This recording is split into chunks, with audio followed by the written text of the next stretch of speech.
কোনো দেশের রাষ্ট্রপতি হওয়া একটি বিপজ্জনক কাজ। এটা ভ্লাদিমির পুতিনের চেয়ে ভালো আর কেউ জানে না। গত 20 বছরে তার উপর মোট 43 বার হত্যা চেষ্টা হয়েছে, কিন্তু তিনি বেঁচে গেছেন। আজ আমরা জানবো কিভাবে পুতিন প্রতিবার বেঁচে গিয়েছেন এবং কিভাবে তার 6 লেয়ার বা 6 স্তরের নিরাপত্তা রক্ষা ব্যবস্থা তাকে হত্যা করা প্রায় অসম্ভব করে তুলেছে। প্রায় প্রতি বছরই পুতিনের ওপর অন্তত একটি হত্যা চেষ্টা হয়। এইসব অভিজ্ঞতার কারণে তার নিরাপত্তা অত্যন্ত শক্তিশালী হয়ে উঠেছে, কারণ তার টিম বাস্তব পরিস্থিতিতে প্রশিক্ষণ পেয়েছে। এর মধ্যে কিছু হত্যা চেষ্টা খুবই প্রফেশনাল পদ্ধতিতে করা হয়েছিল, কিন্তু ভাগ্যের জোরে সব ব্যর্থ হয়েছে। 1999 সালে পুতিন রাষ্ট্রপতি হওয়ার পরপরই তার উপর হামলা হয়। এই হামলা রুশ মাফিয়াদের দ্বারা করা হয়েছিল, কারণ পুতিন সংগঠিত অপরাধের বিরুদ্ধে অভিযান শুরু করেছিলেন, যা তখন রাশিয়ায় খুবই ছড়িয়ে পড়েছিল। বদলে রুশ মাফিয়ারা পুতিনের গাড়িতে বোমা লাগানোর চেষ্টা করেছিল।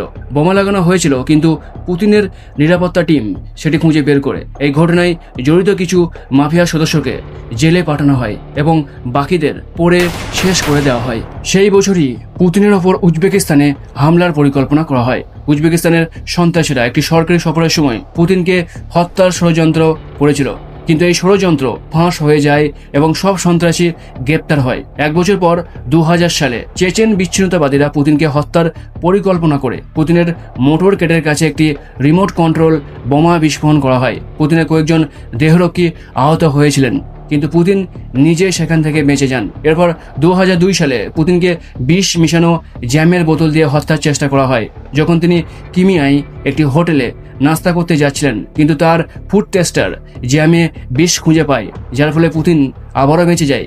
একই বছর মস্কোর রেড স্কোয়ারে একটি প্যারেডে অংশগ্রহণের সময় কাছাকাছি একটি ভবনে স্নাইপার মোতায়েন ছিল, যে পুতিনকে হত্যা করার জন্য প্রস্তুত ছিল, কিন্তু ফেডারেল প্রোটেকটিভ সার্ভিস বা FSO খবর পেয়ে যায় এবং স্নাইপারদের সঙ্গে সঙ্গে গ্রেপ্তার করে। 2002 সালে পুতিন আজেরবাইজান সফরে যান। এক ইরাকি ব্যক্তি, যার সম্পর্ক ছিল চেচেন বিচ্ছিন্নতাবাদীদের সঙ্গে, সে পুতিনের গাড়ির নিচে বিস্ফোরক লাগানোর পরিকল্পনা করেছিল, কিন্তু আজেরবাইজানের পুলিশ তার পরিকল্পনা জেনে ফেলে এবং তাকে দ্রুত গ্রেপ্তার করে। পরে তাকে 10 বছরের সাজা দেওয়া হয়। আবার 2002 সালে আরেক ব্যক্তি পুতিনকে বোমা দিয়ে উড়িয়ে দেওয়ার চেষ্টা করে। তার পরিকল্পনা ছিল পুতিনের মোটর কেটের পাশে নিজের গাড়ি নিয়ে গিয়ে তাতে রাখা 40 কেজি বিস্ফোরক উড়িয়ে দেওয়া, কিন্তু FSO এই পরিকল্পনার খবর পায়। তারা পুতিনের মোটর কেটের রাস্তা বদলে দেয় এবং সেই সময় হামলাকারীকে ঘিরে শেষ করে ফেলে। এরপর 2003 সালে পুতিন ব্রিটেন সফরে যান। সেখানে 2জন রুশ স্নাইপার পুতিনকে হত্যার পরিকল্পনা করেছিল, কিন্তু ব্রিটিশ পুলিশের স্পেশাল ইউনিট SO13 তাদের গ্রেপ্তার করে। এর পরের বছর FSO পুতিনের খাবারে বিষ মেশানোর আরেকটি পরিকল্পনা ধরে ফেলে এবং এটি একটি বিদেশ সফরের সময় ঘটে। কোথায় এবং কারা এটা করেছিল তা এখনও গোপন রাখা হয়েছে, তবে এখন পরিষ্কার যে পুতিনের খাবারের কাছে কিছু যাওয়ার আগে তা পরীক্ষা করা হয়। তবে কিছু হামলা পুতিনের জন্য প্রাণঘাতী ছিল। 2012 সালে যখন পুতিন ইউক্রেন গিয়েছিলেন, তখন ব্ল্যাক সির কাছে কয়েকজনকে গ্রেপ্তার করা হয়। তারা ছিল চেচেন বিচ্ছিন্নতাবাদী, যারা বোমা জ্যাকেট বানিয়েছিল। তারা পুতিন এবং নিজেদের উড়িয়ে দেওয়ার পরিকল্পনা করেছিল, কিন্তু ভাগ্যক্রমে ইউক্রেনীয় পুলিশ তাদের ধরে ফেলে। এখন হয়তো আপনি ভাবছেন, এত হামলার পরও কিভাবে পুতিন বেঁচে গেলেন। আপনি হয়তো মনে করতে পারেন তিনি পৃথিবীর সবচেয়ে ভাগ্যবান ব্যক্তি, কিন্তু এর সঙ্গে ভাগ্যের যেমন সম্পর্ক আছে, তেমনি এই সবই সম্ভব হয়েছে তার 6 লেয়ার বা 6 স্তরের নিরাপত্তার কারণে। স্তরভিত্তিক নিরাপত্তার কারণেই তাকে হত্যা করা প্রায় অসম্ভব হয়ে যায়। পুতিনের প্রথম নিরাপত্তা স্তর হলো ফেডারেল প্রোটেকটিভ সার্ভিস বা FSO। এদের কাজ হলো রাষ্ট্রের উচ্চপদস্থ কর্মকর্তাদের নিরাপত্তা নিশ্চিত করা যে কোনো মূল্যে। এদের বাজেট সীমাহীন, মানে পুতিনের নিরাপত্তায় কোনো কৃপণতা করা হয় না। FSOর বাজেট গোপন রাখা হয়, কিন্তু ধারণা করা হয় এটি বিলিয়ন রুবেলের সমান। FSOতে 50,000-এরও বেশি সদস্য কাজ করেন। এদের প্রশিক্ষণ অত্যন্ত কঠিন। কিন্তু এইটুকুই নয়, 2016 সালে পুতিন তৈরি করেন নিজের একটি ব্যক্তিগত সেনা, রোজগার্ড। এই বাহিনী সরাসরি পুতিনকে রিপোর্ট করে। এতে 3,40,000-এরও বেশি সেনা রয়েছে। রোজগার্ডের কাজ বাইরের আক্রমণ ঠেকানো নয়, বরং ভিতরের হুমকি, যেমন অভ্যুত্থান বা সামরিক বিদ্রোহ নিয়ন্ত্রণ করা। পুতিনের সর্বশেষ মানব নিরাপত্তা স্তর হলো প্রেসিডেন্সিয়াল সিকিউরিটি সার্ভিস বা SBP। এদের প্রধান কাজ রাষ্ট্রপতির প্রাণ রক্ষা করা। এরা সেই লোক যারা প্রয়োজনে গুলি খাওয়ার জন্য নিজের শরীর এগিয়ে দেয়।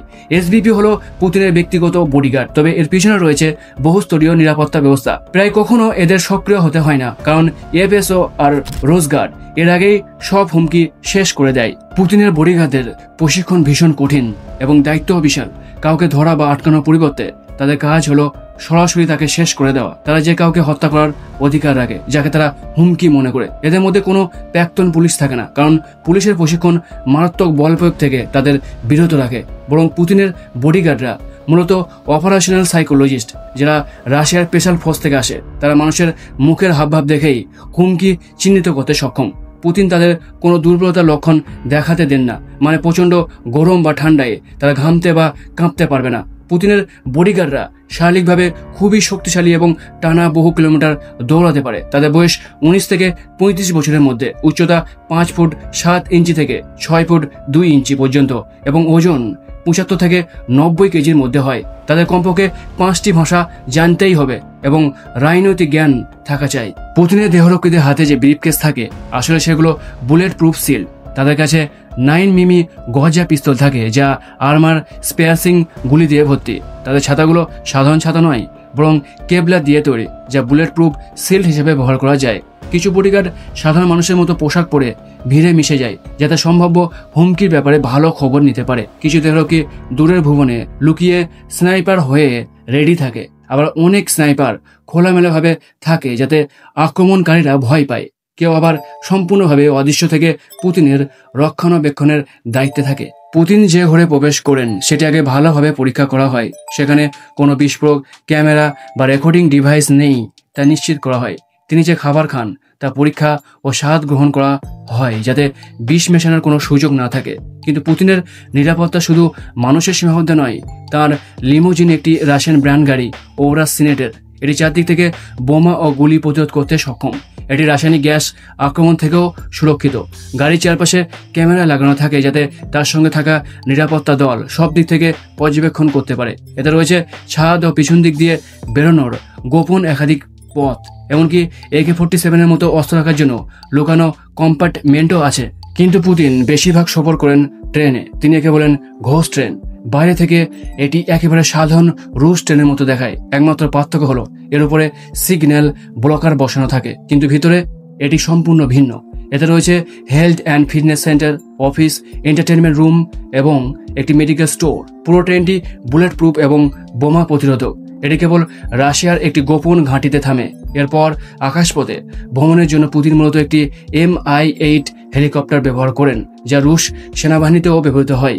এই হেলিকপ্টারটি বুলেট প্রুফ, সিগন্যাল জ্যামার এবং অ্যান্টি মিসাইল ডিফেন্স সিস্টেমে সজ্জিত।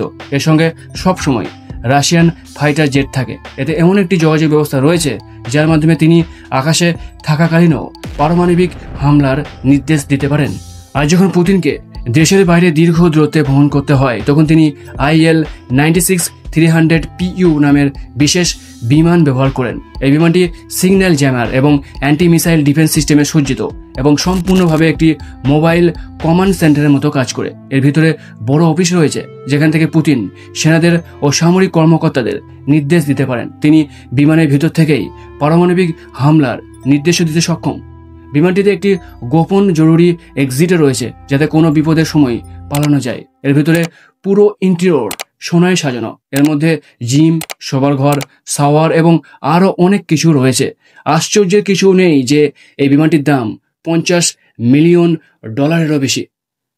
এই সমস্ত নিরাপত্তা স্তরের কারণে পুতিনকে হত্যা করা প্রায় অসম্ভব হয়ে গেছে। সবকিছু হয়তো একটু বাড়াবাড়ি মনে হতে পারে, কিন্তু যখন জানা যায় যে পুতিন তার শাসনকালে একাধিক হত্যা চেষ্টা থেকে বেঁচে গেছেন, তখন বিষয়টি সত্যি বলে মনে হয়। আপনি পুতিন সম্পর্কে কি ভাবেন? অবশ্যই আমাদের মন্তব্য করে জানান।